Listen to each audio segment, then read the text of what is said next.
बाहर क्या दिखलाइए अंतर जपिए नाम। कहा महोला खलक से पड़ा धनी से काम। भाई रात्र में सोने से पहले ही नाम जप करना शुरू कर देते हैं और फिर रात भर नाम का जाप चलता रहता है।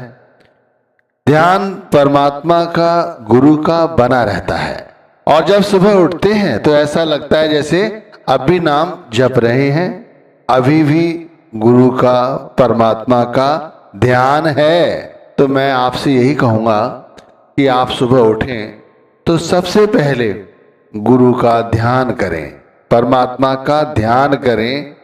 हो सके तो एक दो बार नाम भी जपें, फिर धरती पे पैर रखें। जैसे मैंने कहा कि सुबह उठते हैं उस समय नाम का जाप चल रहा होता है, क्योंकि ये अनुभव है, ये काफी समय से किया जा रहा है, केवल अभ्यास है। जैसे हमारा अभ्यास बन चुका है कि जब हम नाम का सुमिरन करने बैठते हैं तब हमें दुनिया की शक्लों और दुनिया के पदार्थों का चिंतन आता है। इसी तरह जब हम भजन करने बैठते हैं तब हमें अंदर बाहर का शोर सुनाई देता है, बाहर की शक्लें दिखाई देती हैं। अब इसी तरह रात्रि में सोते समय भी हम जो सारा दिन काम करते हैं उन्हीं चीजों को हम याद करते हैं और उन्हीं चीजों की शक्लें हमारे ध्यान में बनी रहती हैं। फिर रात्रि में सोने के बाद भी हमें वही सब कुछ दिखाई देता है, वही सब कुछ सुनाई पड़ता है। देखो एक क्रम बन गया है, वो क्रम चल रहा है और हम इसका हिस्सा बन चुके हैं। दिन की शुरुआत तो भाई सुबह से ही करो।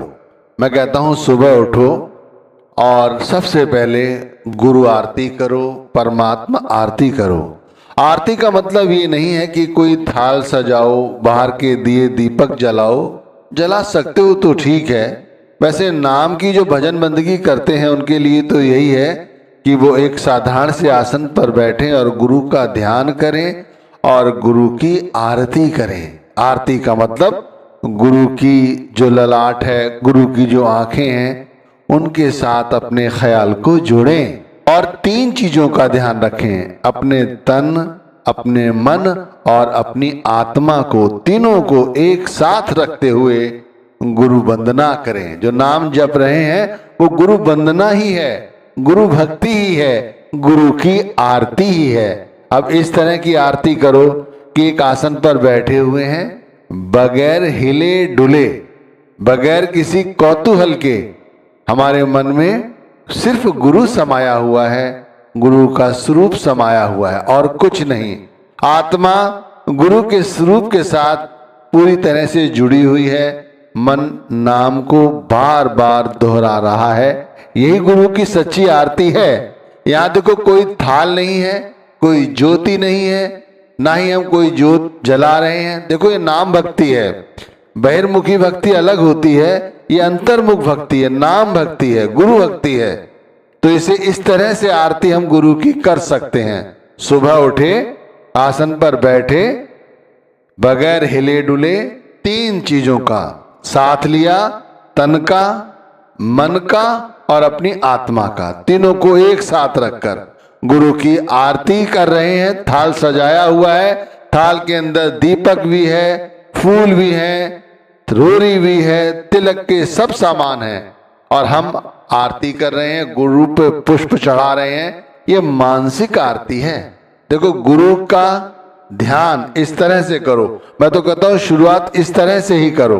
देखो जो पवित्र आत्माएं हैं, निर्मल आत्माएं हैं, सरल आत्माएं हैं या गुरु प्रेम की ज्योति से परिपूर्ण आत्माएं हैं, वे सभी लोग इसी तरह से गुरु की आरती करते हैं, गुरु के दर्शन करते हैं।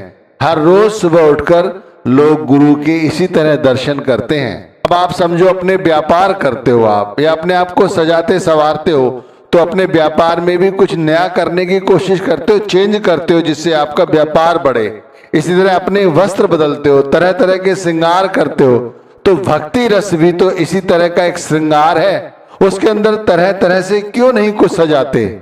यदि हम इस तरह से कुछ सजाएंगे तो हमारे अंतर में भी कुछ अच्छा लगेगा, हमें भी कुछ नया लगेगा कि हम कुछ नया कर रहे हैं, अपने गुरु को कुछ नया दे रहे हैं, परमात्मा को कुछ नई तरह से प्रेम कर रहे हैं। अरे हमने तो अनुभव यहां तक किया है कि अपने गुरु को हर तरह के वस्त्र पहनाते हैं। कभी उन्हें श्री राम के रूप में देखते हैं, कभी उन्हें कृष्ण के रूप में देखते हैं, कभी उन्हें शिव के रूप में देखते हैं। अरे गुरु तो वही है, वो तो परम ब्रह्म है, पार ब्रह्म है। तो फिर हम उन्हें यदि किसी दूसरे की अनुभूति में देखते हैं तो गलत क्या है? हमारे गुरु हैं, परमात्मा स्वरूप हैं, उनसे प्रेम करते हैं, उन्हें देखते हुए अघाते नहीं हैं। जितना उनके साथ जुड़ते जाते हैं, जैसे जैसे उनका स्वरूप अंतर में बसता चला जाता है, अपने आप कभी वो ये रूप ले लेते हैं, कभी वो रूप ले लेते हैं और हम उनके साथ जुड़े रहते हैं। अब जैसे भजन करने बैठते हैं तो भजन करते वक्त कहते हैं बाहर की शक्लें और बाहर की जो आवाजें हैं वो सुनाई देती हैं, लेकिन भाई जब ख्याल पूरी तरह से गुरु के स्वरूप के साथ या गुरु के शब्द के साथ जुड़ गया है, तब भजन में कैसे बाहर की कोई आवाज सुनाई देती है? कुछ भी ध्यान नहीं रहता। भजन इस तरह से करते हैं कि कुछ ध्यान ही नहीं रहता।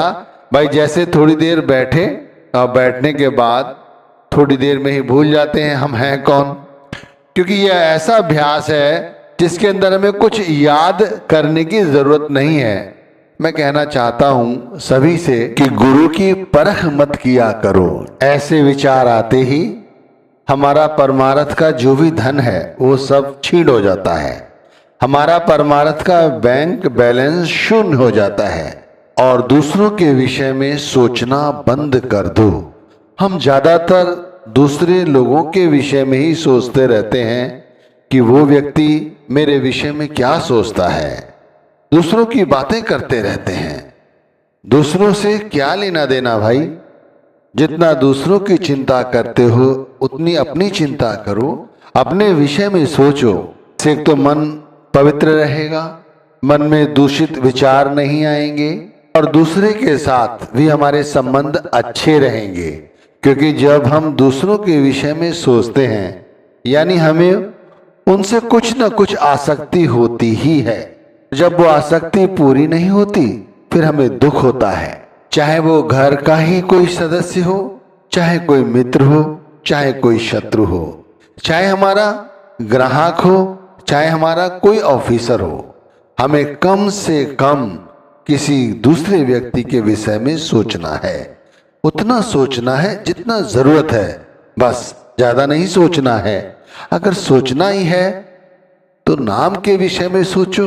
मैंने कहा कि रात्रि में सोने के बाद भी घंटे और शंख की आवाजें सुनाई देती हैं, तो जरूर सुनाई देती होंगी भाई। जो लोग भजन करते हैं या जिनका ध्यान शब्द धुन के साथ ही जुड़ा रहता है, भाई उनकी वाइब्रेशन कैसी होती है आप सोचो। उनके अंदर हमेशा ही शब्द धुन ही ध्वनित रहती है, वो हमेशा ही ये ध्वनि सुनते रहते हैं और ये ध्वनि उन्हें 24 घंटे सुनाई देती है। लेकिन उसके लिए उन्होंने क्या किया है? उन्होंने अपने चित्त को गुरु के शब्द के साथ जोड़ा हुआ है।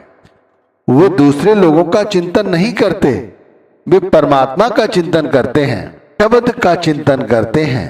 अब कहा जाता है कि भाई जो शून्य मंडल है वहां धुन बजती है और वो धुन क्या हम लोग सुन सकते हैं? भाई बिल्कुल सुन सकते हैं। भजन माध्यम ही यह है कि हम वो सुन सकें जो शून्य मंडल है, जहां सारंगी की धुन है, जहां किंगरी बजती है, जहां घंटे बजते हैं, जहां शंख बजते हैं, जहां अनद नाद गूंजता है, वो वहां बजता है। लेकिन हमें इस निज घर में इस 5-6 फुट के शरीर के अंदर सुनाई देता है। अब ये कैसे हुआ? ये केवल अभ्यास द्वारा हुआ। अभी कुछ समय पहले किसी ने मुझसे प्रश्न किया, ये कैसे पता चलेगी ये धुनात्मक शब्द है, हमें तो ये वर्णात्मक लगता है। तो मैंने बड़ी सहजता से उन्हें बताया कि ये ऐसे पता चलेगा कि आप स्वयं नाम का जप करते हो या नाम का जप अपने आप चलता है? यदि नाम का जप अपने आप चलता है तो आप समझें ये धुनात्मक है। जैसे बैठे हैं, नाम जपते हैं जुबान द्वारा नहीं जपते, हृदय द्वारा नाम जप रहे हैं, तब भी आपको ये एहसास नहीं होगा कि ये धुनात्मक शब्द है। अभी इसे और अच्छी तरह से ऐसे समझें कि ध्यान गुरु के स्वरूप के साथ, यानी इस सहज दल कवल पर गुरु का स्वरूप आ गया है और आप नाम नहीं जप रहे हैं, सिर्फ गुरु के स्वरूप को, ललाट को देख रहे हैं, ध्यान से देख रहे हैं। ध्यान गुरु के स्वरूप के साथ जुड़ा हुआ है। तो जैसे जैसे आपका ध्यान और प्रखरता के साथ जुड़ता चला जाएगा, थोड़ी ही देर में आप अनुभव करोगे ये जो नाम है वो स्वयं अपने आप उसी स्वरूप से आ रहा है। ऐसा अनुभव किया है या नहीं किया है? नहीं किया है तो करो, इसमें कोई बड़ी बात नहीं है। जब गुरु का स्वरूप, चूंकि ये शब्द स्वरूपी गुरु हैं, इसलिए गुरु के स्वरूप के साथ जब ध्यान जुड़ जाता है तो हमें नाम जपने की कोई आवश्यकता नहीं। हृदय द्वारा भी आप नाम ना जपो, अपने आप वो गुरु का स्वरूप नाम प्रकट कर देता है। नाम का जाप होता है, जैसे सुमरन करने बैठते हैं, ये तो बड़ा सरल है, सभी को पता होगा, मैं समझता हूं। कुछ लोग ऐसा हैं जिन्हें ना पता हो, लेकिन अपने आप, जैसे माना हम भजन करने बैठते हैं, उस समय बताया जाता है ना नाम जपने का अभ्यास करना है, न गुरु के स्वरूप का ध्यान करना है, न ही किसी अन्य चीज का, केवल अपने शरीर को व्यवस्थित करना है, वो हिले डुले नहीं, और ध्यान को अंदर लगा के रखना है। उस समय नाम तो नहीं चलता हमारे अंदर, लेकिन उस समय भी वो धुनात्मक जो शब्द है वो किसी न किसी धुन के रूप में अंदर गूंजता रहता है। जैसे ही आप कान बंद करोगे, आवाज जो अंदर हवा है वो गूंजती है, इसी तरह जो शब्द है वो गूंजता है, वो अपने अंदर आवाज लाता है। ये धुनात्मक शब्द है। अब एक व्यक्ति बीमार है, लेटा हुआ है, उसके बाद वो नाम नहीं जप सकता, लेकिन उसको अभ्यास बन चुका है, उसका ध्यान यदि गुरु के स्वरूप के साथ जुड़ा हुआ है तो अपने आप वो शब्द का जाप अपने आप चलता रहता है, अपने आप वो शब्द आवाज के साथ नाम का जाप करता रहता है।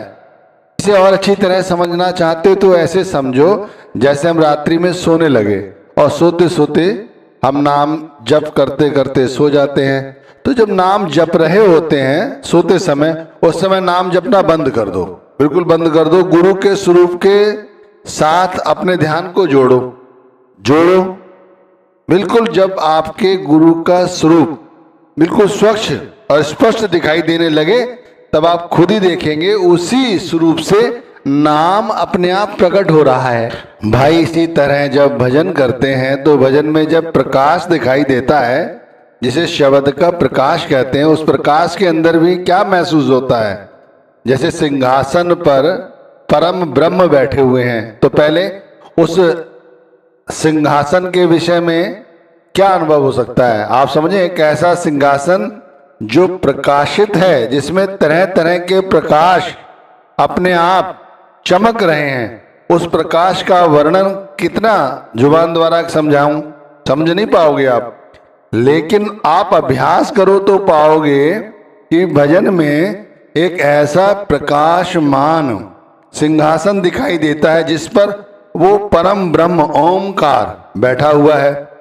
अब वो ओमकार, वो परम ब्रह्म, आप जिसे गुरु कहते हैं, वो है आपके लिए। तो गुरु के उस स्वरूप को देखो, वो भक्ति करो भाई, जो हमें इस कलयुग में रहते हुए भी अपने साथ जोड़े हुए है, अपनी भक्ति करा रहा है। और देख लो, वही लोग यहाँ सुखी हैं जो ये नाम की भजन बंदगी करते हैं। उन्हें कोई फर्क नहीं पड़ता कि संसार में क्या चल रहा है, क्या हो रहा है। उन्हें तो सिर्फ अपने गुरु के स्वरूप के साथ नाम जप करना ही अच्छा लगता है, और वो यही किए जा रहे हैं।